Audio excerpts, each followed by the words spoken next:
এগুলো আবার কেমন ভর্তাটা আসলো আপনি কয় ইঞ্চি উপরে উঠছেন কিছু দেখছি আপনার উঠে আসছেন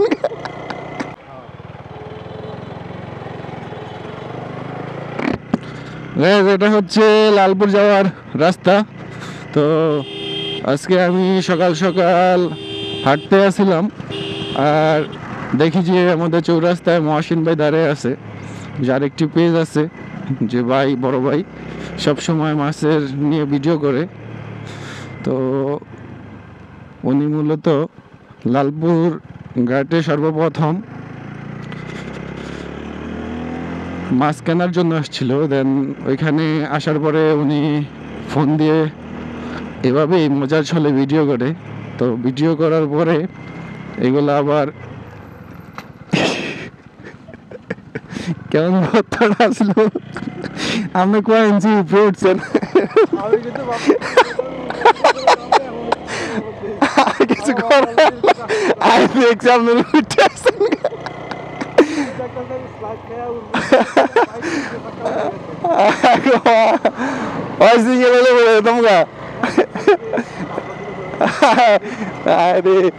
আমি আর ভিডিওটা বানাতেছিলাম যে আপনি কেমনে কেমনে মানে মাছের ভিডিও করতেছেন এটা, কিন্তু এটা আমার সামনে বের হয়ে যায় একেবারে এমন গর্ত মনে হয় না হারাইলেও মনে করেন যে আমার গাড়ির সমস্যা হইতো। তো বেশ বড় ধরনের একটা অ্যাক্সিডেন্ট থেকে আমরা বাঁচছি। তো আমার পেছনে আছে মহাসিন ভাই, তো সামনে ছিল একটা ভাঙা গর্ত রাস্তার। তো আমি একেবারে গর্তের মুখে ব্রেক করছি, সামনের ব্রেক এবিএস থাকার পরেও বুঝলাম না পেছনের চাকা পুরাই আলগি হয়ে গেছে। আমার পেছনে লোক আছে, তারপরেও আমার পেছনে বাইকের পেছনের চাকা প্রায় 5 থেকে 6 ইঞ্চি উপরে উঠে গেছে। দেন ভাই আমার উপর দিয়ে আইসা পরে যেতে নিয়েছিল, যেটা আপনারাই শুনতে পাইলেন ভয়েসের মাধ্যমে। তো ভাই একটা খুব বড়সড় একটা ভয় পাইছে, যাক আল্লাহ ভরসা কোনো ক্ষয়ক্ষতি হয় নাই। তবে যে গর্তটা ছিল ওটা তো দেখতেই পারতেছেন, ক্যামেরার মধ্যে দেখলেন। ওই গর্তের মধ্যে যদি আমি বাইকটা ফালাইতাম আমার সামনের চাকার যে কি হইতো ওইটা আল্লাহ ভালো জানে। তো যেটা বলতেছিলাম যে ভাই লালপুর আইসা ভিডিও করে মজার ছলে তার ফেসবুক পেজে বা ফেসবুকে ভিডিওগুলো আপলোড করছিল, দেখলো যে ওইখান থেকে ভালো একটা ভিউ আসতেছে, সবাই করতেছে। দেন তারপর ভাই শুরু করে দিল যে এখানে সেখানে মাছের বাজারে গিয়ে ভিডিও। তো ভাইয়ের পেজটা এখন মাশাল্লাহ অনেক বড় হয়ে গেছে, প্রায় 2 লক্ষ কাছাকাছি ফলোয়ার। মহাসিন রানা ভাই, আপনার পেজের নাম কি মহাসিন রানা না? হ্যাঁ, এমডি মহাসিন ভাইয়ের পেজের নাম হচ্ছে এমডি মহাসিন রানা। তো আপনারা ফেসবুকে এটার নাম লিখে সার্চ দিলে দেখবেন যে ভাই সবসময় মাছের ভিডিও আপলোড করে। তো আজকে ভাই আমাদের চৌরাস্তা বাজারে দাঁড়িয়েছিল, বলে হঠাৎ করে এর আগে কোনো কথা হয় নাই যে ভাই আজকে এখানে যাবে, দাঁড়িয়ে আছে দেখি গাড়ির জন্য। পরে আমি সালাম আলকি দিলাম, দিয়ে বললাম যে আমি বুঝতে পারছি যে উনি লালপুরে যাবে। তারপরে বললো তুমি যাবা, আমি বললাম যে লন ভাই যাই। তারপরে আমি বাসা থেকে গাড়ি নামিয়ে দেন তারপরে এখন লালপুরের উদ্দেশ্যে আমরা যাইতেছি। তো এই হলো অবস্থা, কিন্তু মাঝখানে যে রাস্তার সমস্যার কারণে আমাদের সাথে এরকম একটা ঘটনা ঘটবে সেটা নিয়ে কখনোই ভাবি নাই, ভাঙা রাস্তার কারণে। তো আপনারা রাস্তায় বাইক রাইড করার সময় ভাঙাগুলা দেখে শুনে বাইক রাইড করবেন। এই ভাঙার থেকে যে কোনো সময় যে কোনো ধরনের ছোট বড় দুর্ঘটনা ঘটতে পারে। তো সাবধানে সেফলি বাইক রাইড করবেন। লালপুর যাওয়ার পথে এই মোড়টা খুবই ভয়ঙ্কর।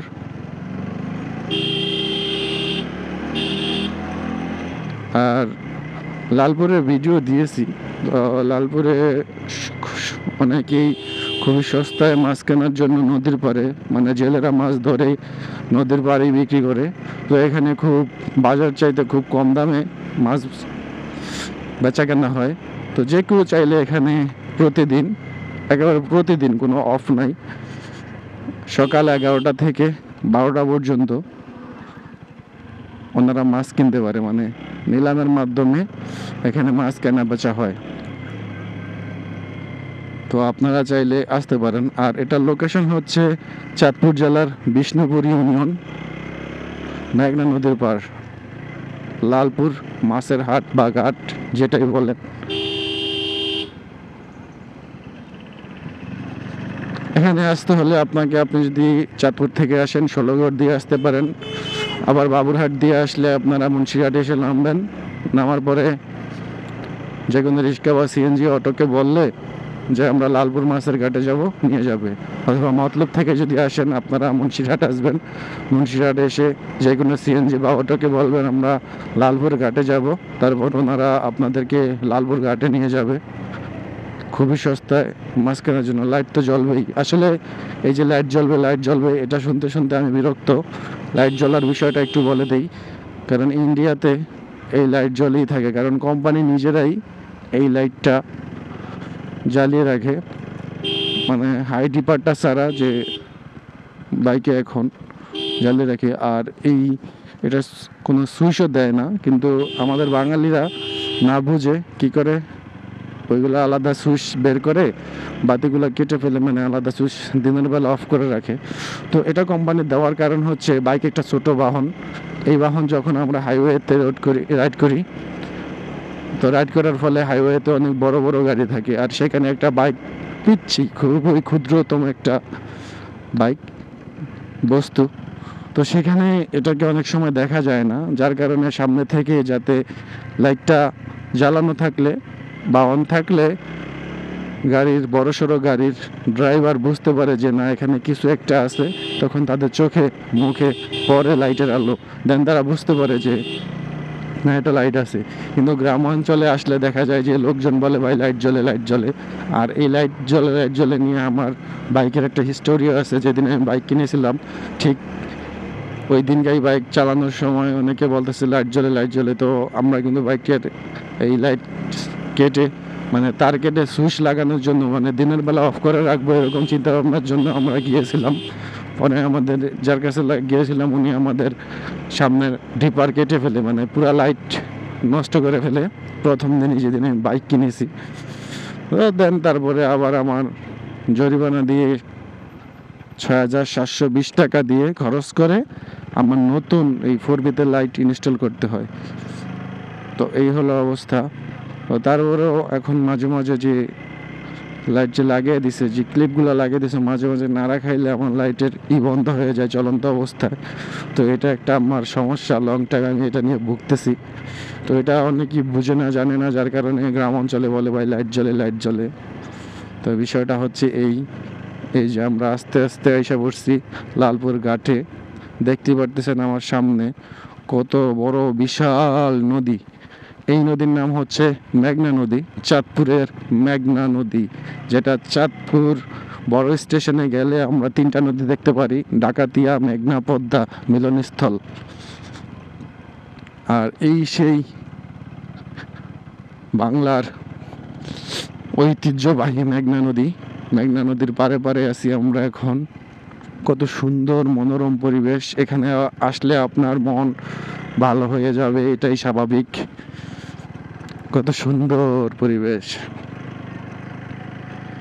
এই পদ্মা, এই মেঘনা, যমুনা সুরমা নদী তটে। আর এই হচ্ছে লালপুর বাজারের মাছের দোকান, সারি সারি।